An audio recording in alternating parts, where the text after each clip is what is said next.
আমায় ভালোবাসেন? না। তাহলে? তাহলে কিছুই না।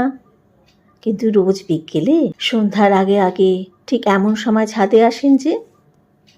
কিভাবে জানেন? কিভাবে আবার? আমাদের ছাদ থেকে ঠিক দেখা যায়। রোজ? তার মানে আপনিও রোজ আসেন? আসি। তাহলে কি আপনিও আমায় ভালোবাসেন?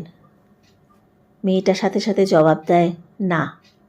মাথা নামিয়ে নেয় অনেকক্ষণ, নিজেকে সামলে নেয় বোধহয়। তারপর চকিতে মুখ তুলে সে বলে, সন্ধ্যার আকাশ আমার ভালো লাগে, কেমন লালচে হয়ে থাকে, ওটা দেখতে আসি। কিন্তু গত দুদিন ধরে আকাশে লাল রং নেই, মেঘলা আকাশ, ঘুমট, বৃষ্টি। আমার মেঘলা আকাশও ভালো লাগে। ও, বৃষ্টিও?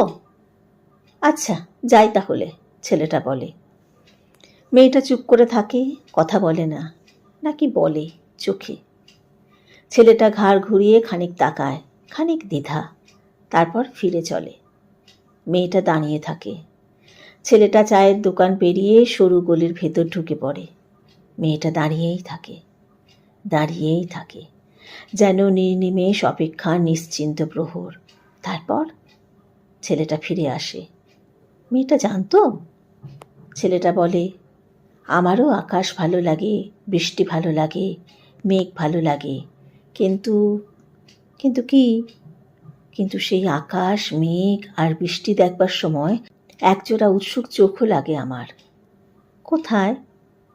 ছেলেটা থমকায়, ভাবে, তারপর বলে, ছাদের ওপাশে। তার কণ্ঠে দ্বিধা। মেয়েটা হাসে, শুধুই ছাদের ওপাশে? ছেলেটা জবাব দেয়, না। জুতোর আগায় মেঝেতে অর্ধবৃত্ত আঁকে। মেয়েটা বলে, দুটো ছাদের আকাশ তো একটাই। ছেলেটা বলে, কিন্তু ছাদ যে দুটো। মেয়েটা বলে, তাহলে? ছেলেটা বলে, আকাশের মতো একটা ছাদ হতে পারে না? দুজন মানুষের একটা মাত্র ছাদ। মেয়েটা হাসে, ছেলেটাও।